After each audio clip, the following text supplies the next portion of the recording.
अस्सलाम वालेकुम। आज हम डिस्कस करेंगे 3 ऐसी चीज़ों के बारे में जिनको आई वुड से एक मैजिकल रिस्पॉन्स आता है और ये बहुत इम्पोर्टेंट है हमारी स्टोमक की हेल्थ के लिए, हमारे मैदे की सेहत के लिए और उन लोगों को स्पेशली जिनको मैदे के अल्सर का इशू है, मैदे के वर्म, मैदे की सोजिश का इशू है, उनके लिए तो ये जादुई असर करेगा।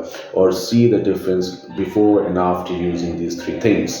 सबसे पहले नंबर पे हमारा हल्दी आता है। हल्दी जिसको इंग्लिश में हम टर्मरिक भी कहते हैं। हल्दी का लेने का तरीका, इसकी जो डेली डोज है वो 6 to 8 ग्राम्स समझी जाती है। ये एक ग्लास नीम गर्म दूध में या फिर और स्पेशली फैट फ्री मिल्क और सेकेंड नीम गर्म पानी हो उसमें मिक्स करके हम सुबह ले सकते हैं नाश्ते में। और इसका रिस्पॉन्स क्या है, इसका मैकेनिज्म ऑफ एक्शन क्या है? ये basically a good and very rich source of multivitamins है, मिनरल्स है जो कि हमारी बॉडी के लिए बहुत हेल्दी हैं और last but not least anti inflammatory है। ये इन्फ्लेमेशन सोजिश को हमारे जिस्म में ख़त्म करता है। ये ना सिर्फ हमारे आंतरियों, हमारे मैदे की सोजिश को बेहतर करेगा बल्कि हमारी एलर्जीज, छाती के इन्फेक्शन, नफ्सियाती या ज़हनी तनाव जिन लोगों को है या हमारे जिस्म में ऐसे ज़ख्म हैं कि जो हील नहीं हुए, उनको बेहतर करने में बहुत करामत साबित होती है। अब सेकंड नंबर पे अगर हम आए तो सेकंड नंबर पे हमारे पास लो फैट योगर्ट आता है। लो फैट योगर्ट जो कि एक रिच सोर्स है प्रोटीन का भी, आपके विटामिन्स का भी एंड मोस्ट इम्पॉर्टेंटली जो इसका मेन बेनिफिट हम लेते हैं बीइंग डॉक्टर्स, बीइंग फिजिशियंस, वो प्रोबायोटिक है। प्रोबायोटिक्स क्या होते हैं? ये probiotics basically, let me elaborate you a bit. Probiotics basically ये वो फ्रेंडली बैक्टीरियाज होते हैं जो हमारे इंटेस्टिनल लूप में फ्रेंडली बैक्टीरियाज को सपोर्ट करके उनको स्ट्रेंथन करते हैं कि जब जब कोई एक्सटर्नल दुश्मन अनासर या दुश्मन बैक्टीरिया या फिर एनिमी बैक्टीरिया हमारे जिस्म में एंटर होता है तो ये उसको फाइट करके मार देते हैं। सो फैक्टर क्या है? ये हमारी अगेन इसके भी जो प्रोटीन, विटामिन्स और प्रोबायोटिक इफेक्ट है हमारी गट हेल्थ के लिए बहुत इंपॉर्टेंट है। हमारे मैदे की सोजिश और अल्सर की हीलिंग में बहुत ज़्यादा इम्पैक्ट करता है। अगर हम तीसरे नंबर पे आए तो तीसरे नंबर पे हमारे पास कैबेज आ जाती है।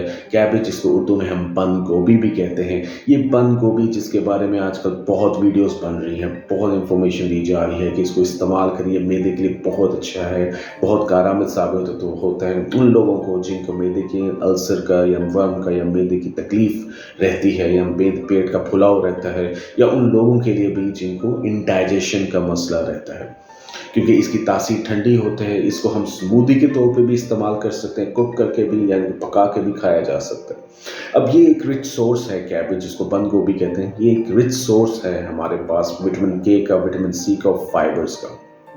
और इसके अंदर कुछ स्पेशल और कंपोनेंट्स भी आ जाते हैं जिसमें एक कैरोटीनॉइड्स है जो कि हमारी आई की मैक्यूलर डिजेनरेशन जो कि एज के साथ होती है उसको कंट्रोल करते हैं, उसको रिड्यूस करते हैं ताकि वो कम से कम डेवलप हो। सेकेंड, इसके अंदर एक बहुत इंपॉर्टेंट कंपोनेंट है जो हमारी मैदे के लिए और हमारी गट के लिए बहुत इंपॉर्टेंट है, वो है ग्लूकोसिनोलेट्स। ये वो कंपोनेंट हैं कि जिनकी स्पेशलिटी ये है कि वो एंटी इन्फ्लेमेटरी हैं और एंटीऑक्सीडेंट यानी कि एजिंग प्रोसेस को भी रिड्यूस करते हैं, गट की हेल्थ को मेंटेन करते हैं, सेकेंड सोजिश को कम करते हैं। सो ये वो फैक्टर है जो इसको हम स्मूदी के साथ या कुक करके खाएं तो हमारे मैदे की सोजिश, अल्सर, वर्म और गट की सोजिश को बेहतर किया जा सकता है। सो प्लीज़ मेरी रिक्वेस्ट रहेगी कि आप ये तीनों ग़िज़ाओं को, ये तीनों चीज़ों को अपने नेचुरल डाइट के अंदर लेकर आएँ, रोज़ाना ब्रेकफास्ट में खाएं and see the magical response with in few days. आप दवाइयाँ भूल जाएंगे।